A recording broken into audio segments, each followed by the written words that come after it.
8 times a day at the Mekong Railway Market, vendors move their wares, pull back the awnings and clear the track to make way for the train.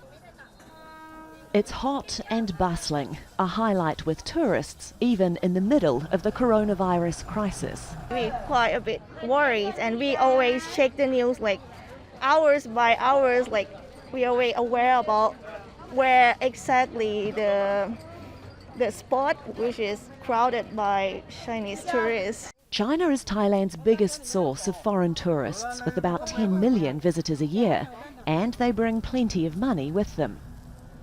But last month, Beijing banned Chinese tour groups from travelling overseas and put a number of cities in lockdown to control the spread of infection. This floating market on the outskirts of Bangkok is popular with tourists from all over the world, including China, but it's much emptier than usual. Thailand's economy and these vendors here rely on tourism, and it's feared the virus could cost it more than $1 billion. Boat operator NUTTASAN putters says everyone here is affected. The numbers of Westerners aren't really changing, but Chinese tourists are gone by 90%. The numbers start dropping a few days ago. Look at the state of the canal. Usually there are more boats, and they're packed with Chinese tourists.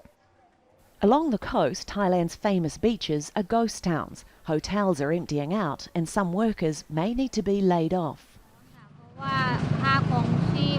If things don't improve soon, I'll be in trouble because I have expenses to pay. I need to pay rent and support my children. So it's very difficult for me.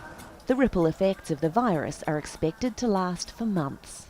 If the impact prolonged, for example, it's going to drag longer, the Chinese virus could spread worldwide and stop tourism sector, the economy could fall into slowdown below 2% in the second half of the year. That's the impact that we will get. It's going to hit not just tourism sector, not just export sector. Basically, that's going to hit domestic demand of the Thai economy. Back at the railway market, the trains just passed through again. The stalls are getting back to business. Many here hope life will return to normal just as quickly. Alexi, Al Jazeera, Bangkok.